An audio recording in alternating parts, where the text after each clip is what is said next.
easy go.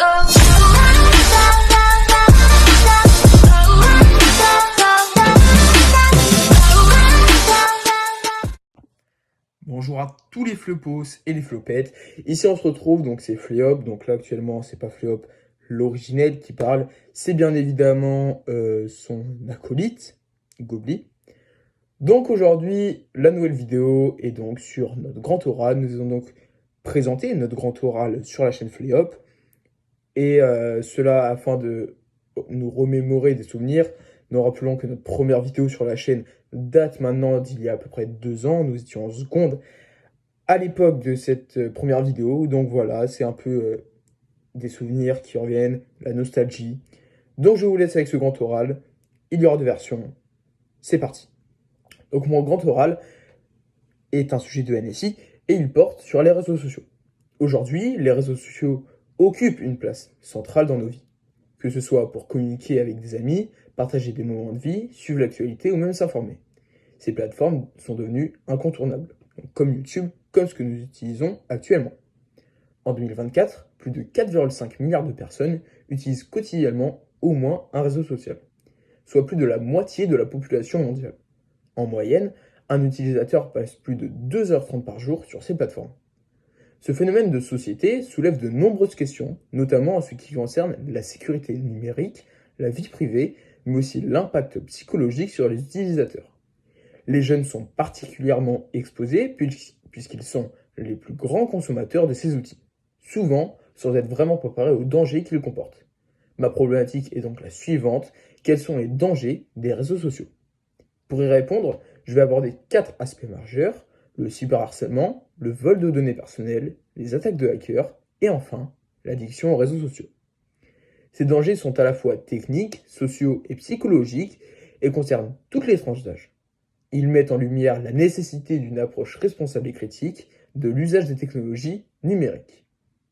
Ma première partie est donc sur le cyberharcèlement, qui consiste à un phénomène qui s'amplifie de jour en jour. L'un des dangers les plus visibles et les plus graves des réseaux sociaux est le cyberharcèlement.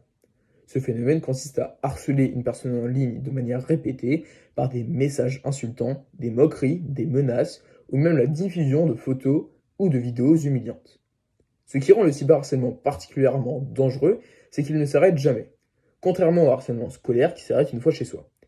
Les réseaux sociaux font que la victime peut être harcelée 24 heures sur 24. De plus, les contenus humiliants peuvent être vus par des milliers de personnes en quelques minutes, ce qui amplifie la douleur psychologique. Un exemple tragique est celui de Léna, une adolescente française qui s'est suicidée après avoir été harcelée sur Snapchat. Ce genre de cas, malheureusement trop nombreux, montre à quel point l'impact peut être dramatique. Le harcèlement en ligne détruit l'estime de soi et peut mener à l'isolement, à la dépression ou même au suicide.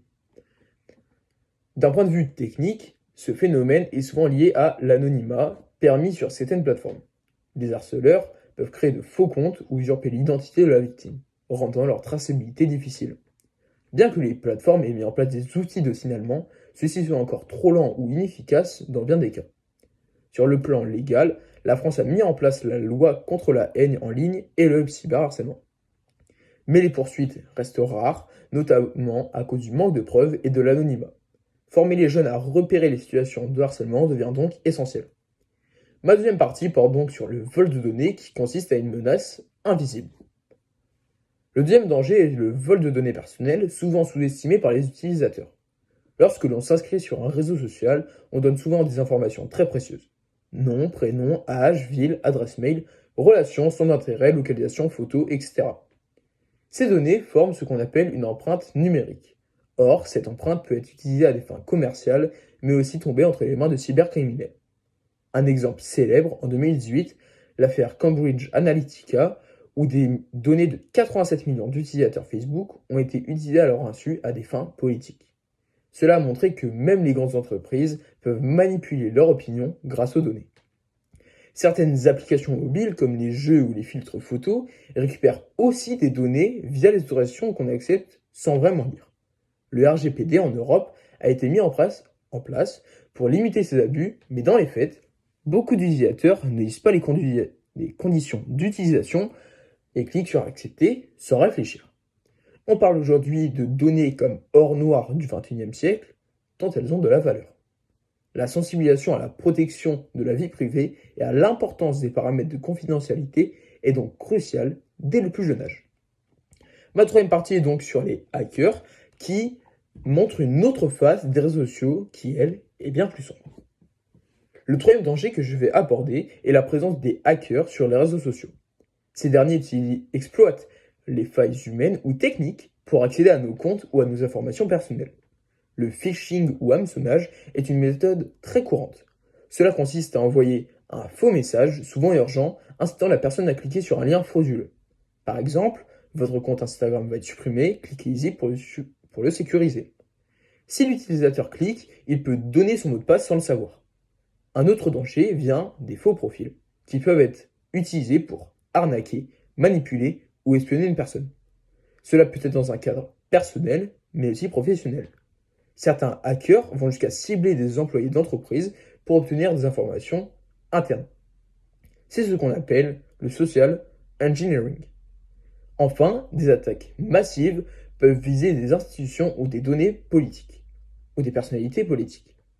Les réseaux sociaux deviennent alors un terrain de cyberguerre avec de la désinformation, dans la désinformation par exemple comme le fait de dire que le Barça s'est qualifié en finale de Ligue des Champions contre l'Inter, c'est totalement faux, ils se sont fait humilier 4-3 par le meilleur club, l'Inter. Des attaques des DOS ou encore des campagnes de manipulation d'opinion.